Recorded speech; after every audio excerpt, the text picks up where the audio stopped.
కాదు అదే చెప్తున్నాను ఏమిటంటే ఈ రికార్డింగ్లు కాదమ్మా, రికార్డింగ్లు పంపించడం, శేఖర్ భాషకి గతంలో ఉండే అమ్మాయిలతో ఉండే ఫోటోలు పంపించడం ఇవి మీరు చేశారు.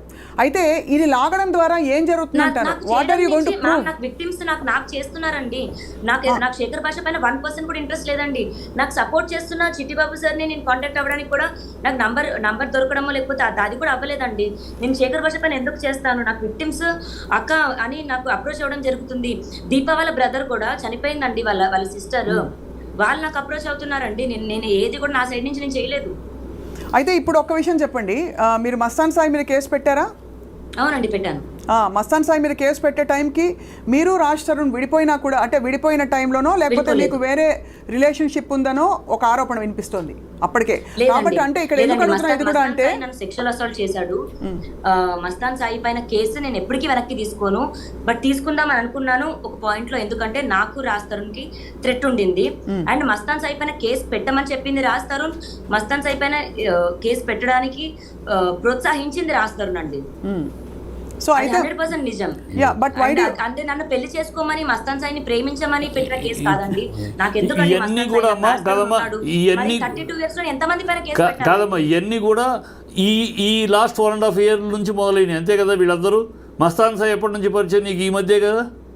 అంతే సార్, 1.5-2 years అది అంటే గత 9 ఏళ్ళు మీరు కలిసి ఉన్నప్పుడు ఏమీ లేదు, వీళ్ళు ఎంటర్ అయినాక స్టార్ట్ అయింది. అంటే లావణ్య ఫ్రాంక్ గా అంటే ప్రపంచానికి కొద్ది గొప్ప న్యూట్రల్ గా ఉన్న వాళ్ళందరికీ అర్థమవుతున్న విషయం ఏంటంటే మీరు రాజ్ తరుణ్ మీ డైరెక్షన్స్ లో మూవ్ ఆన్ అయ్యారు.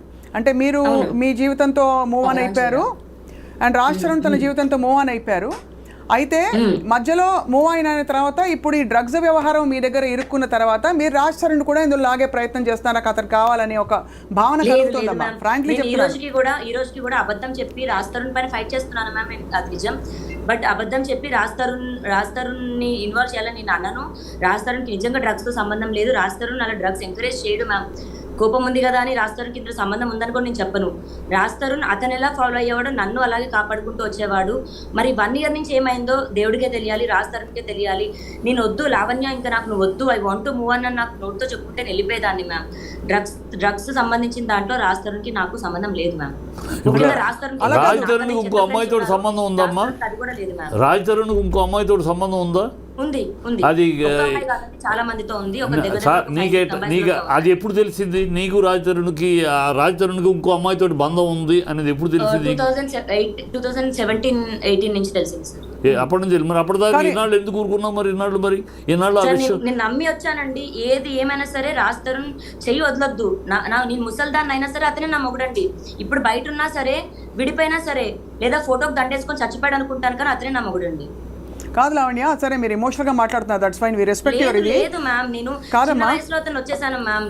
నాకు ఇప్పుడు గడవట్లేదు, ఇల్లు గడవట్లేదు, నా లైఫ్ గడవట్లేదు. కానీ మీరు చేస్తున్న ఒక్క నిమిషం, మీరు మీ కేసు జెన్యూన్ అని మీరు నమ్మితే వాళ్ళ ఫోటోలు, చిన్నప్పుడు స్కూల్లో వాడికో ఫ్రెండ్ కొరికిన వీడియో ఇది, ఇంకేదో చేసిన ఇది అని చెప్పి వీళ్ళందరూ ఇన్వాల్వ్డ్ పార్టీస్ తాలూకు మీరు సేకరించి అందరికీ మీడియాకి పంపిస్తున్నారు. కాబట్టి మిమ్మల్ని మళ్ళీ మీరు చేస్తున్నది వాళ్ళు చేస్తున్నారు, యువర్ మిర్రరింగ్ ఈచ్ అదర్. ఇది ఎక్కడ సాల్వ్ అవుతుంది?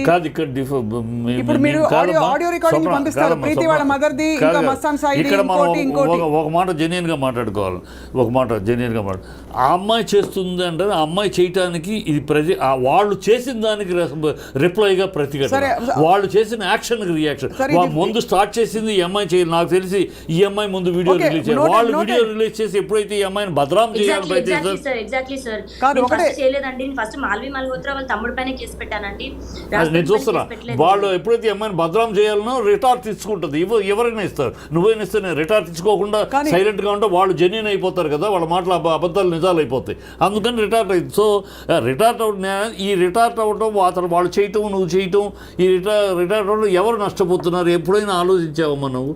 ఎవరు నష్టపోతున్నారు? ఎవరి జీవితాలు నష్టపోతున్నాయి? మీ ఇద్దరు చేయటం వల్ల మీ ఇద్దరే నష్టపోతున్నారు. అది నువ్వు ఆలోచించుకోవాలి, రాజ్ తరుణ్ ఆలోచించుకోవాలి. రాజ్ తరుణ్ కెరియర్ దెబ్బతింటుంది. పర్సనల్గా ఒక హీరోకి పర్సనల్ ఇమేజ్ పబ్లిక్లో దెబ్బతిందంటే వాళ్ళ లైఫ్ దెబ్బతింటుంది, కెరియర్ దెబ్బతింటుంది. ఇది చరిత్ర, సినిమా చరిత్రలో జరిగే ఉన్న నగర సత్యాలు.